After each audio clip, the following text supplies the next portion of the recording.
Hello everyone. तो आज मैं बात करूंगा जो हमारे स्पिरिचुअलिटी में या अवेकनिंग के जो पाथ्स हैं उसके रिगार्डिंग। और हम आगे ये भी डिस्कस करेंगे कि कौन सी ऐसी सबसे ज़रूरी चीज़ है जो कि अवेकनिंग में मतलब कि चाहिए होती है इरिस्पेक्टिव ऑफ द पाथ, कि आप किसी भी पाथ से जाएं, कोई भी अप्रोच या ट्रेडिशन को फॉलो करते हो, तो भी ये जो एलिमेंट है ये हर एक जो एक अवेकन पर्सन है उसमें कहीं ना कहीं उसकी जर्नी में आया ही होता है। वो भी मैं डिस्कस करूंगा। तो चलिए स्टार्ट करते हैं। तो अगर हम बात करें भगवत गीता, बेसिकली तीन जो स्पिरिचुअल मोक्ष के पाथ्स हैं उनकी बात करती है। और इसमें एक और चौथा पाथ भी है जो कि ऐड किया जाता है। और जो बेसिकली हमारे तीन पाथ हैं जो हमें पता ही है, मतलब भक्ति मार्ग हो गया, ज्ञान मार्ग हो गया और कर्म योग का मार्ग हो गया। इसके साथ क्रिया योग का मार्ग भी की बात की जाती है, जिसमें हम जो शरीर की हमारी जो कुंडल की शक्ति होती है, जिसे हम कुंडलिनी कहते हैं, उसे उजागर किया जाता है, जिससे कि हमारा जो हमारे जो जिसे हम थर्ड आई कहते हैं, ताकि कुंडल की शक्ति से वह खुल जाए और जो मोक्ष हो जाए। बट उसके लिए काफ़ी सारी एफर्ट रिक्वायर होती है। और अगर मैं बात करूं कि मैं कैसे इन पाथ्स को देखता हूं, तो बेसिकली जितने भी स्पिरिचुअलिटी के पाथ्स हैं उन्हें मैं बेसिकली दो क्लासिफिकेशन में डिवाइड करता हूँ। एक हो गया एफर्टलेस पाथ, और दूसरा वो पाथ जिसमें एफर्ट मतलब कि तुम्हें मेहनत करनी पड़ती है। तो अब मैं क्लासिफिकेशन में ऐसे क्यों कर रहा हूँ उसका मैं रीजन बताता हूँ। एक ही पाथ है ऐसा, अगर बिना सीधा कहूँ, जिसमें एफर्ट नहीं लगती और लगती भी है एक हद तक। और दूसरा जो है जिसमें एफर्ट लगती रहती एंड तक एफर्ट लगानी पड़ती है, और एंड में एक पॉइंट आता है जहां पे उसके आगे आप एफर्ट नहीं लगा सकते। वहां पे वो जो सबसे जरूरी एलिमेंट है वो आता है, उसकी मैं बात जो वीडियो के एंड में करूंगा। तो जो एफर्टलेस पाथ है वो है पाथ भक्ति का।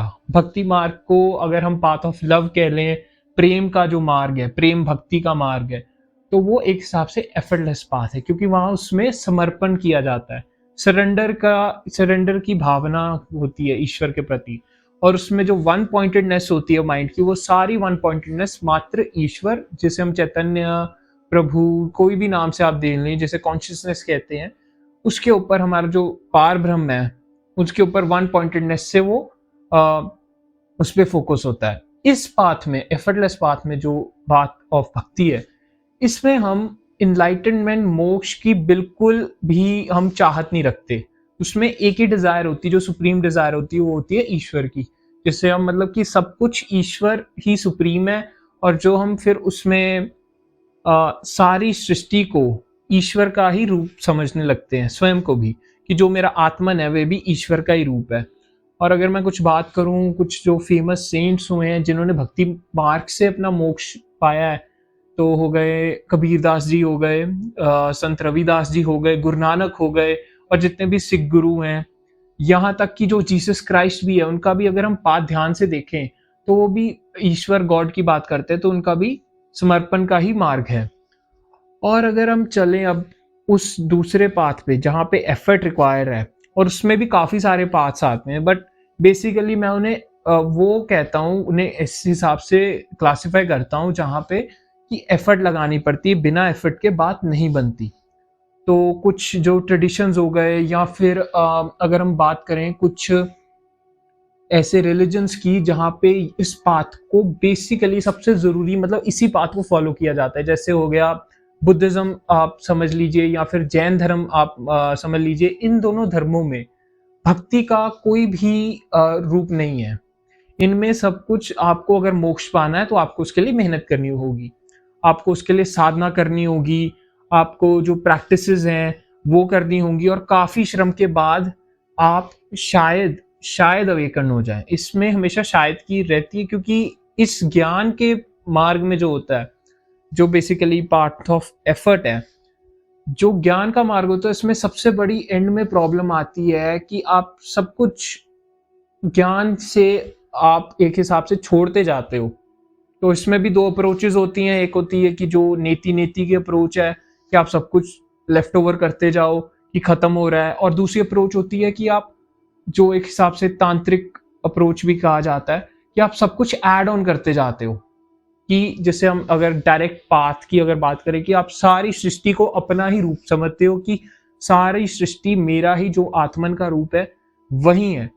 बट इसमें भी फिर इसीलिए बात करता हूँ कि जो एफर्ट वाला पाथ है इसमें काफी सारी डिस्टिंक्शंस है, उसमें मैं अभी नहीं जाऊंगा क्योंकि वो सब मैं अभी जो फ्यूचर वीडियोस हैं उनमें मैं बात करूंगा। बट बेसिकली अगर बात करें तो ये वो पाथ होता है जिसमें आप बिना मेहनत के, बिना एक कॉन्सेप्ट के, और सब कुछ आपने अपने माइंड के थ्रू, ज्ञान के थ्रू आप करते हो, थ्रू नॉलेज आप जो अंडरस्टैंडिंग होती है, जो विजडम होती है वो डेवलप करते हो। ये एक प्रोग्रेसिव पाथ है। और वहीं अगर जो मैं बात करूं भक्ति के पाथ की, तो वो एक हिसाब से प्रोग्रेसिव होता है, बट वो उसमें इमीडिएट जो होता है रिजल्ट आता है, आ सकता है, मतलब क्योंकि उसमें ऐसा नहीं होता कि धीरे धीरे धीरे धीरे, उसमें होता है एकदम से, क्योंकि जो प्रेम का भाव होता है वो वेट नहीं कर सकता। भक्ति में जो भक्त होता है और जो ईश्वर होता है उनका रिलेशन प्रेम, जैसे प्रेमी और प्रेमिका का होता है उस हिसाब का अगर हम बात करें तो वो प्रेमी प्रेमिका वो सब्र नहीं कर सकते हैं। तो इसलिए उसमें एक इमीडिएट अगर हम कह दें कि थोड़ा जल्दी हो सकता है, बट उसमें भी ये है ना, उसमें सबसे जरूरी चीज वो कहता है कि स्वयं को ही त्याग दो। और वो समर्पण बहुत कठिन है, उसकी मैं बात अभी आने वाली वीडियो में भक्ति के, जब मैं बनाऊंगा भक्ति वीडियो, भक्ति पाठ के ऊपर वीडियो, उसमें मैं बात करूंगा। और अगर हम इस एफर्ट वाले पाथ की बात करें जहाँ पे ये होता है, तो इसमें हम मन को लगता बहुत है कि ये बहुत अचीवेबल है, क्योंकि हमने माइंड को शुरू से ही कंडीशन ऐसे किया हुआ है कि हम अचीव करेंगे, जिंदगी में कुछ पाएंगे, अटेन करेंगे। तो इसलिए इसमें प्रॉब्लम आती रहती है कि एंड में फिर वो अहंकार जो बच जाता है वो कहते हैं कि मैं ही इनलाइटनमेंट, मैं ही अवेकनिंग को पा जाऊंगा। ऐसा नहीं है, उसमें जो मैं है वो भी डिसॉल्व हो जाता है सुप्रीम कॉन्शियसनेस में, अगर हम चलते रहें। तो इन दोनों अगर पाथ्स की बात करें, और मतलब कि आप इसमें क्रिया योग भी इंक्लूड कर लीजिए क्योंकि उसमें भी आपको एफर्ट करनी पड़ती है। भक्ति मार्ग में भी एक शुरू में कुछ एफर्ट होती है जो आपको करनी पड़ती है, कि मतलब आपको मन को तैयार करना पड़ता है ईश्वर की वन पॉइंटेडनेस की तरफ, और पूरी शिद्दत के साथ होना चाहिए, अदरवाइज ये नहीं होगा। और इसमें ऑनेस्टी बहुत ज़रूरी है, दोनों ही पार्ट्स में ट्रुथफुलनेस बहुत चाहिए। और साथ में आपको अपने जो कर्म कर्म है वो भी, जो कर्मास जैसे हम कहते हैं, वो भी मेंटेन करने होते हैं एट द सेम टाइम, कि आप कुछ क्योंकि अवेकनिंग के लिए आपके कर्मा भी बहुत सारा एक बड़ा रोल प्ले करते हैं। और इन दोनों पाथ्स की अगर मैं बात करूं, ये दोनों पाथ्स ज्वाइन होते हैं, जैसे मेरी अप्रोच रही है कर्म योग के थ्रू। तो कर्म योग में क्या होता है कि हम एक बेसिकली कह रहे हैं कि सब कुछ स्वयं ही हो रहा है, ईश्वर की मर्जी से सब कुछ हो जा रहा है, मेरे हाथ चल रहे हैं, मैं बोल रहा हूं, आप सुन रहे हैं, ये सब ईश्वर ही कर रहा है, हम कुछ नहीं, हम मात्र दृष्टा है। तो इसमें फिर भी दृष्टा आ रहा है, बट दृष्टा के पीछे जाने के लिए वो एलिमेंट आता है जिसे हम कहते हैं ग्रेस, जिसे हम हिंदी में कृपा कहते हैं, ईश्वर की कृपा हो गई, ग्रेस है। तो वो जो कर्म योग तक आप पहुंचेंगे यहां से, फिर आपको अंत में एक ये भी आना, वो त्यागना पड़ेगा विटनेस को भी, तभी आप जो पूर्ण स्वयं पार ब्रह्म है उसमें आप लीन हो सको। बट वो भी ग्रेस से आता है।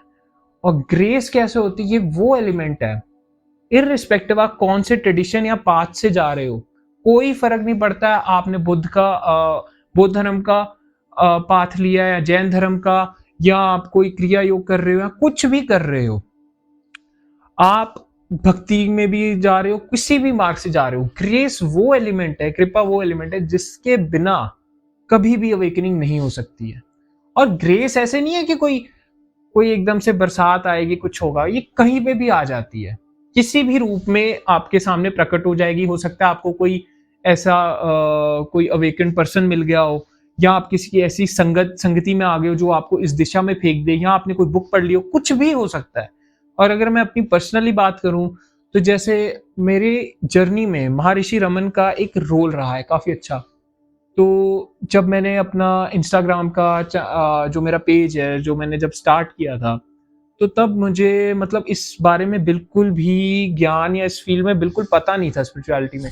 तो मैंने कुछ सर्च किया था गूगल पे कि व्हाट इज ट्रू लव, तो वहां पे मुझे एक बहुत अच्छा महर्षि रमन का आर्टिकल मिला था जो उन्होंने डिफाइन किया था प्यार का होता है। तो मेरे लिए वो एक पीरियड था ग्रेस का जिसे मैं कंसिडर करता हूँ, ठीक है। वो पर्सन टू पर्सन डिफर करता है, वो उसे कंसिडर कैसे कर रहा है, बट ग्रेस होती हमेशा है, हर एक में, हर एक एलिमेंट में ग्रेस होती है इर्रिस्पेक्टिव कि आप किस पाथ से जा रहे हो। तो इसलिए मैं कहूँगा कि आपका ये जो पाथ होता है, ये आप अगर सच कहूँ तो आप खुद नहीं चुनते। मतलब जैसे किसी के लिए कोई एक पाथ सही है कि नहीं, वो तो एंड में ही पता लगता है। क्योंकि अगर मैं पर्सनली बोलूँ तो मैंने ज्ञान का पाथ स्टार्टिंग से लिया था, स्टार्टिंग से मैं ज्ञान के मार्ग पे चला था, मैंने डायरेक्ट पाथ की भी कोशिश की, बट वहाँ से जब बात नहीं बनी तो मेरे जो गुरु थे, जिन्हों मेरे मेंटोर थे, उन्होंने मुझे भक्ति की तरफ फेंका। मतलब एक हिसाब से मुझे गाइड किया कि अब तुम उस कबीर जी का जो मार्ग है उससे पे जाओ, प्रेम भक्ति पे। तो मेरा उससे मेरी अवेकनिंग अगर मैं कहूँ तो हुई, और उसमें मतलब ग्रेस का एलिमेंट बहुत था क्योंकि कोविड आ गया ये सारी। तो आज की वीडियो में मैं इतनी बात इससे ख़त्म करूँगा, और जो आने वाली वीडियोज़ हैं वो मैं पाथ के, पर्टिकुलर पाथ के ऊपर मैं एक एक वीडियो बनाऊँगा। तो आज इसी से मैं ख़त्म करता हूँ, और आप अगर अच्छा लगा हो तो आप लाइक कर सकते हैं, सब्सक्राइब कर सकते हैं और चैनल को सपोर्ट कर सकते हैं। थैंक यू, नमस्ते।